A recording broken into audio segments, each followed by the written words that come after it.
In my previous videos, we talked about options trading fundamentals from the very basic elements of options to the moneyness, intrinsic and extrinsic value, and the Greeks.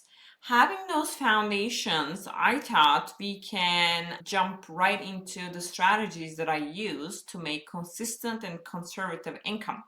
So today I'm going to talk about selling options and the two strategies that I use with selling options for two different purposes. So without further ado, let's just jump right into it. All right, everyone. Now let's talk about implement strategy. One of them, strategy A, I love this. This is amazing for consistent income generation. It's a goal to collect premium and never actually buy the stock. You want the option to expire worthless or buy it back cheaper than you sold it. It chooses strike price that is out 40 to 60 days. This is the sweet spot because it gives you enough time for the premium to be juicy and not so long that you're stuck in the trade forever. We make money from theta decay even though the stock does not move in price as much. So even though the intrinsic value does not move as much, we make money using the extrinsic value or the volatility, which I'm going to talk later. We choose a strike price within 0.1 delta to 0.2 delta, far out of the money, deep far out of the money. And here's you're gonna be doing a lot more management than the wheel strategy here. So, and you'll try to exit as fast as possible without waiting for the full premium achievement. So use the 50% of the rule and look at how much of the premium was achieved in how long. So let's say if you sold a put for $2, as soon as the market drops $1, you just buy the close. You just don't wait more because you already got 50%. If you keep the $1 difference as profit and move on to the next trade, this protects you from late stage market crash. If premium profited 30% in a day, let's say, right, you exit. Say you were supposed to make 5% total in 40 days. It means you just profited approximately 2% in a day, which is 60% of return in a month. And if you just compound it and repeat it, imagine the money that you're going to make. So you're letting time eat the value of the contract. If the price move upward, you don't have to wait for the decay. You make money from the extrinsic value change. But let's say price is not moving, it's just consolidating. Option contract is going up. I mean, you are making money, your premium is going down from the theta decay. You are making money as the market is consolidating. Isn't that amazing? So there are things that I want you to be aware using this strategy that is really important. As much as it could be really, oh wow, this is such a great idea, there are certain things that you need to be disciplined using this strategy. So there's bad news and good news. Bad news is the assignment that you would have. But the good news is that if you get a stock at such a big discount, you can use the second strategy that I'm going to talk about. So for this, even though you get a sign, you can make it a bad, good news. You win as long as you choose a moat company you'd own for 5 years. So if you choose a company that you don't know what's going to happen in 5 years, there's no future, I recommend don't sell puts ever in that stock. The second point, make sure to you size it according to your portfolio, unless you're okay with the company dominating your portfolio. So you wouldn't want to make that put option, the capital that it ties up, like 10% of your portfolio, because if you get a sign, it means that stock is going to be dominating your portfolio.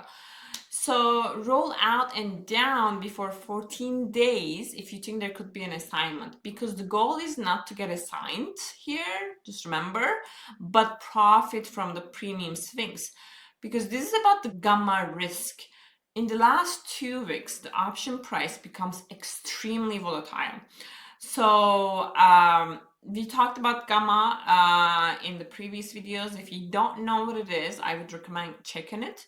Rolling at 14 to 21 days lets you reset the clock and collect more premium while keeping the strike price far away from the current danger zone. There is a higher risk that you would get assigned early within 21 days to 14 days than before, because there's a lot of time that you still have that the stock can move in the direction that you want. So the fourth point that you should consider using a strategy that sell puts on bullish structure. So I will talk about how to use these fundamentals and the technicals of a stock to be able to see if the chart is bullish, if the stock is bullish or bearish, so you don't go in a trade that you're going to lose. So one of the technicals that I use is moving averages. For example, if a stock is below 200 moving average, this structure is broken. Don't sell puts there. Only sell when the stock is in the long-term uptrend, but experiencing a short-term pullback. And the fifth point is don't get greedy and wait for the full premium value.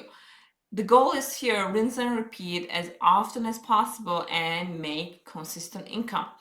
I obviously made some errors. I got greedy. I have seen my premium gone from 70% profit to 300 in loss. Obviously, I did not, like, as long as you don't book the loss, you're not losing anything. If the stock is in a bullish structure, and if the stock is a high beta stock, you can see all these like big swings.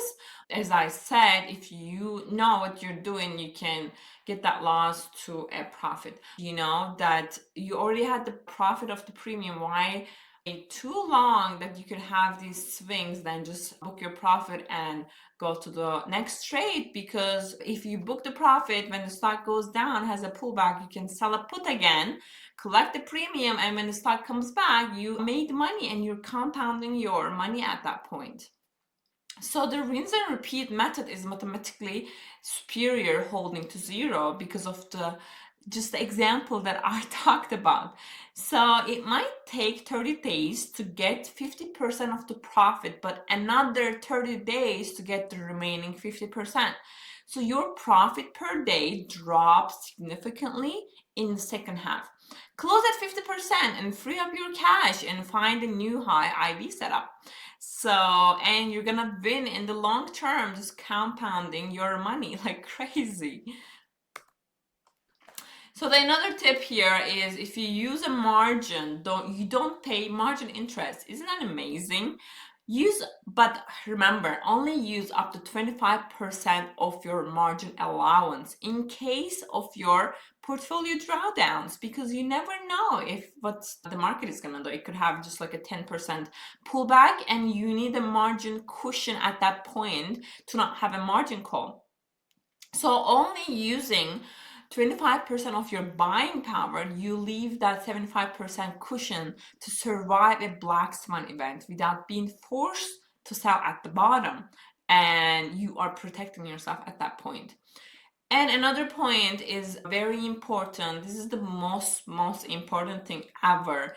Don't expect to be a pro in one day. Don't go all in this first day. So it takes at least 6 months to be in harmony with the strategy, to be in harmony with the stocks that you're trading, and to getting to know them.